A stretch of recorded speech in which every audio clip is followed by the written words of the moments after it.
This is the Momentum Podcast. As we continue to revisit the evolutionary hunter, the entrepreneurial personality type, today we delve into 3 awakenings of the evolutionary hunter, the 3 awakenings that let us know who we are.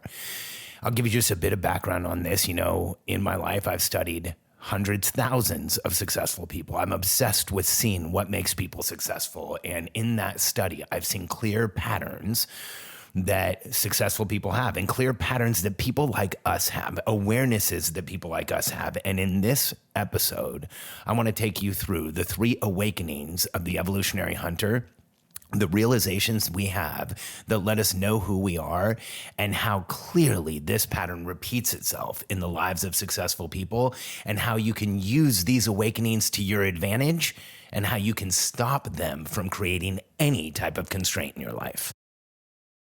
I'm Alex Sharfin, and this is the Momentum Podcast, made for empire builders, game changers, trailblazers, shot takers, record breakers, world makers, and creators of all kinds. Those among us who can't turn it off and don't know why anyone would want to. We challenge complacency, destroy apathy, and we are obsessed with creating momentum so we can roll over bureaucracy and make our greatest contribution. Sure, we pay attention to their rules, but only so that we can bend them, break them, then rewrite them around our own will. We don't accept our destiny, we define it. We don't understand defeat because you only lose if you stop, and we don't know how. While the rest of the world strives for average and clings desperately to the status quo, we are the minority, the few, who are willing to hallucinate there could be a better future. And instead of just daydreaming of what could be, we endure the vulnerability and exposure it takes to make it real. We are the evolutionary hunters, clearly the most important people in the world, because entrepreneurs are the only source of consistent, positive human evolution, and we always will be. For those of you who are new to my podcast, I'll give you a quick recap on the evolutionary hunter and how I discovered these 3 awakenings of people like us.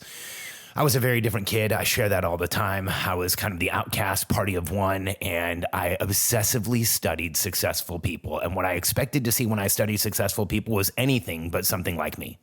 And what I found was this similarity to me in that successful people are different, that successful people don't look like everybody else. Successful people don't act like everybody else. But what I also saw was that in the lives of successful people, there was these clear 3 awakenings that each person had. And I'll go through them briefly, and then I want to give you detail. The first one is the realization that you are different than the people around you. The second one is innate motivation, this feeling of needing momentum, of needing to move forward without intrinsic or extrinsic motivation, without any other factors, just the need to move forward. And the third one is the call of contribution, that voice that we hear that tells us we need to give more, do more, be more, leave more behind, make more happen in this lifetime. Let's start with the awareness that we are different than the rest of the world. Every great person in history that I have researched has had this awareness that they are different, that they are not like everybody else, that there are people out there like them, but it's not the majority of the population. And it's this awareness that we are different that actually makes us great. The things that make us different, regardless of what they are the things that actually make us extraordinary in this world. You know, and often I've had people ask me, but what about disabilities? What about disorders? What about issues? What about challenges? I feel like every one of those sensitivities creates an equal and opposite ability to do more. I'll share one of the ones that comes up for me all the time. My friend John Morrow. John is an extraordinary entrepreneur. He has a team of, I think, a couple dozen people now. He has a multi-million-dollar business. He's the owner of Smart Blogger. He is one of the top bloggers in the entire world, maybe the top blogger in the entire world. And he trains people how to become content experts, how to be writing experts, how to go work for companies and create content marketing that transforms the companies. John is an extraordinary entrepreneur who writes written word that communicates so deeply and connects so deeply that his stuff often goes viral and is seen by hundreds of thousands, if not millions of people. What a lot of people don't know about John until they get to know him is that he can only move his face. He is completely confined to a wheelchair. He moves the wheelchair through blowing in a straw. He uses a mouse by manipulating it with his tongue and his lips. He manages an entire team of people, and he literally can't move. So not only does he manage a team for his company, he manages a team that keeps him alive. And I was talking to him one time about his condition, about the fact that he can only move his face, about how different it makes him. And he brought up this really interesting thing. He said, Alex, it's interesting. I think I relate to people so deeply because I feel emotions different than the rest of the world. And I said, what do you mean, John? And he said, my body doesn't react. If I'm scared, my body doesn't react. If I'm, in a place of anxiety, my body doesn't react. I don't have the same feelings as the rest of the world. So I've had to use empathy to understand how other people feel and understand how the normal human being reacts to this. And I think it's that empathy that has let me connect with people at such a deep level. And I can remember sitting on John's back patio. He was in his chair. I was in a chair. And we wheeled out there, and we were just afternoon conversation. And I remember thinking how wonderfully profound that statement was. Here's a person that the average person would look at and say, oh, poor guy. He's confined to a wheelchair. He can't move anything. He can only move his face. What a tortured existence. But on the absolute opposite perspective coming from John was that this existence that he has actually has given him benefits, has given him positives that he can share with the rest of the world. And I think what happens to us when we find out we are different, society's reflection to us is so negative and so challenging. I know it was for me. Ever since I was a little kid, I was given labels. I was told I was hyperactive and behavioral problem, and I had trouble paying attention, and I had issues in class, and I had all of these reflections that were completely negative and challenging back to me. And as a result, I tried to sit still and pay attention and not daydream and not think of the things that really excited me and constrain myself and hold myself in place, so much so that I have permanent damage to my feet from crossing them under a chair in school. And I remember doing this as a kid. I would hold my legs as tight as I possibly could until they went to sleep so that I could sit in school without moving around and causing issues. We actually fight against what makes us different. We try and cover up what makes us different. We try and obscure what makes us different in the world as we live in, because it is such a challenge to us, and we are challenged by what makes us different. The world around us challenges us. But when we realize as entrepreneurial personality types that our differences are what makes us great, our differences are what forms our perspective, where we can actually make a massive impact and a massive change in the world because we are different, because we see things differently, everything in our lives changes. And when you look at the people out there who have realized they have different perspectives and different opinions and different ways of seeing things, and they've gone out and shared those are the people we remember. And so as evolutionary hunters, we have suppressed these differences. We have suppressed these abilities that the differences create because it's such a challenging reflection for most of our lives. Almost every one of us has suppressed and shut down and turned off. And I want to share with you today, understanding the differences, understanding what makes you different is exactly what's going to make it so that you can go out and change the world in the way you want to. Now, the second awakening of the entrepreneurial personality type is when we realize that we have this thing called innate motivation.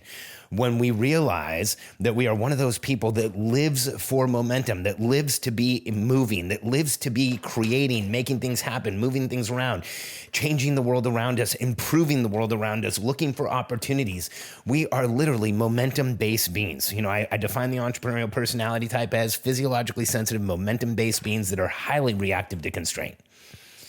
And I use evolutionary hunter and entrepreneurial personality type interchangeably. To me, it's the same thing. And if you think of this evolutionary hunter, this personality type that I believe we actually have, this reality of who we are, wouldn't it make sense that the percentage of the population of human beings that gets up every day and goes out and kills things to keep the human tribe alive, to make sure that the tribe has food, to make sure that we move forward, that we survive, that we exist as a species, would also have this epigenetic, chemical, physiological, cognitive programming that cause us to be innately motivated. We don't need external or internal motivation. It's just there. And this is another thing that we fight. This is another thing that we actually try and turn off and suppress, because in most situations, we have this innate motivation to go in a direction, to do something, to change things, to tell people what to do, to show people there's a better way, to show people there's a better solution. But for most of our lives, when we share those solutions, the reflection back to us is not a positive one. We see the solution before anybody else even sees that there's a problem. And that innate motivation, that drive to do, that drive to move forward is something that we turn off and shut down. Like, I literally used to make my legs go to sleep so I wouldn't be moving. And we are so different than the rest of the world in that we have this incredible drive, this incredible motivation that keeps us going forward, that keeps us overcoming, that keeps us going through obstacles that are in our way. And the rest of the world really isn't like that. Now, here's the challenge. When we suppress innate motivation, all of that energy, that move forward, that go forward, that change the world energy becomes suppressed, and it gets bottled up inside of us. And you can see it. It becomes anxiety, it becomes frustration, it becomes energy that doesn't have a place to go. And it can be incredibly challenging. It can slow us down. It can have us doubting ourselves. It can have us doubting the world around us. But when we channel that innate motivation, when we know where we want to go, when we understand what we're doing next, it is a force that literally can change the world and has changed the world over and over again throughout history, where people like you and I take this innate motivation, put it in a direction, get it into momentum, and go out and make the world a better place. So if you relate to this concept of innate motivation, then just know it's one of the most powerful forces in the world. An individual entrepreneurial personality type, an evolutionary hunter that is on fire to change the world, that is excited about what they're doing, that knows that they're on mission, is one of the most powerful forces we have in the world and there has ever been. And that brings me to the third awakening of the evolutionary hunter. It's the realization that we are hearing what I call the call of contribution. The call of contribution starts out as a whisper. It's that voice in our heads that says, you can do more, you can be more, you can leave more behind, you can make this world a better place. Then it becomes a drone. Then it becomes a little louder. Then it becomes, for some of us, the only thing you hear, this need, this drive to make the world a better place. For me personally, I know I even felt that drive, that need to make the world a better place when the world around me was reflecting negatively to me. When the world around me was attacking me, I still wanted to help people. Even when I was bullied or made fun of or made to be the outsider, I still wanted people to do better. And I think that's just how we're wired as evolutionary hunters. And to me, it makes perfect sense. It makes perfect sense that we understand we're different. It makes perfect sense that we have this innate motivation to keep the human tribe alive. And it makes perfect sense that we have this embedded need for contribution to help the human tribe. Because wise hunters who have gone out and made kills and done what they need to do to keep the human tribe alive turn around and help the hunters behind them. And we leave behind shortcuts and help and information and our work to help the world around us. In fact, so often in the research that I did on successful people, you see people whose lives started out kind of shaky, like maybe not in the best way, maybe in a challenging way. Henry Ford's an interesting example. Henry Ford created the assembly line and the automobile and, did incredible things. His name still survives today. It's on millions of cars around the world. But in his early life, he was actually a racist and anti-Semitic and handed out pamphlets about blacks and Jews and negative information about human beings. And over the course of time in his life, as he grew, as he made a greater contribution, as his company grew, as the automobile grew, he went from being a person who only wanted to help some people and really didn't like others to a person who wanted to democratize the automobile for everyone, to help everyone in the world. Of course, that helped his business, but it also changed who he was and changed how he looked at the world. And when you look today, the Ford Foundation, set up by Henry Ford, is one of the biggest charitable organizations out there that funds all kinds of things for everyone. And that switch from being biased against certain people to wanting to contribute to everyone, it's interesting how often you see that in the lives of wildly successful people. This call of contribution tends to take over. And when you drive around cities and you look at buildings and you see the names of people on those buildings, yes, sometimes it was in memorial, but most of the time it's because it was an entrepreneur just like you and me, who wrote a check, who funded something, who wanted to help the world, who wanted to leave information behind, who wanted their name to be remembered as someone who contributed to the human race. It's interesting how this presents itself so often in the lives of successful people. And so here's how you can use these 3 awakenings for yourself. If you've had them, if you know you're different, if you have that innate motivation and you feel that call of contribution, the first thing we need to do is understand ourselves better so we understand our differences and what truly makes us great. In my book, The Entrepreneurial Personality Type, I outline the 10 attributes of the evolutionary hunter and how each one of them is a massive positive that's almost like a superpower, but it also can hold us back dramatically. You can download that book for free right now at freeeptbook.com. Free as an entrepreneurial personality type book.com, and read those 10 attributes so that you understand which ones you have, so that you understand how you can maximize your life, maximize your contribution, and go out and make the change you want to see in the world. When it comes to innate motivation, we have to understand that we have it. And when we plan and we focus and we know where we want to go and we're clear on our destination, this innate motivation is a superpower that will get us through anything.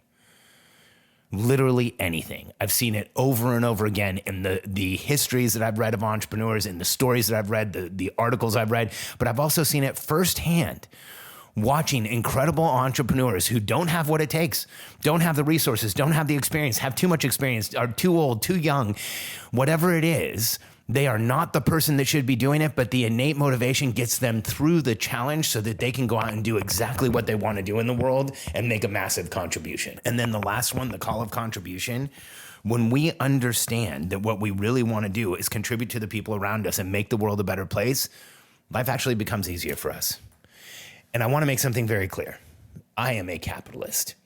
I am a passionate capitalist. I believe in capitalism. I think it's the best system in the world. Capitalism is the system that allows for the exchange of value between human beings. And I think that is one of the most human things we can do. That is one of the best things that we can do, is to create value for other people around us. And that contribution that we make to the people around us, when, what I believe fully is that capital flows to the greatest contribution.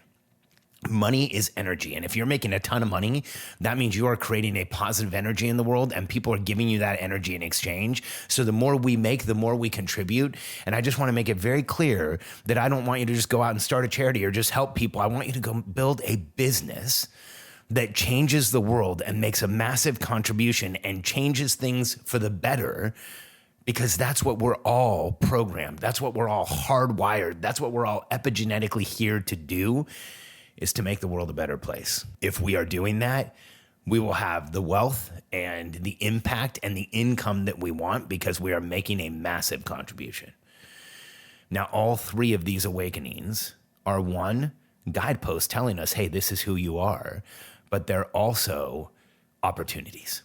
It's an opportunity to understand your differences and why they make you great. And it's an opportunity to understand the innate motivation and harness it so that you can go do anything you want. And it's an opportunity to know that you have the call, or hearing the call of contribution, so that you can use that as the motivation, the pressure, the push to go out and do what you want to do to make the world a better place. I want you to internalize these and think about these and understand that this is who we really are.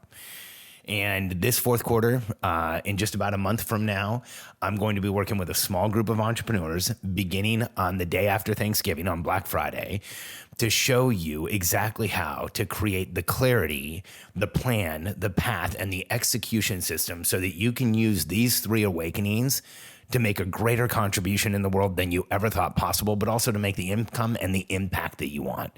If you're interested in working with me, go to Charfen.com/Black Friday. Again, Charfen.com/Black Friday.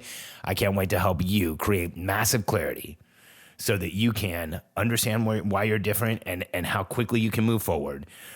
Harness your innate motivation and go out and make a massive contribution. Charfen.com/Black Friday. I look forward to seeing you there.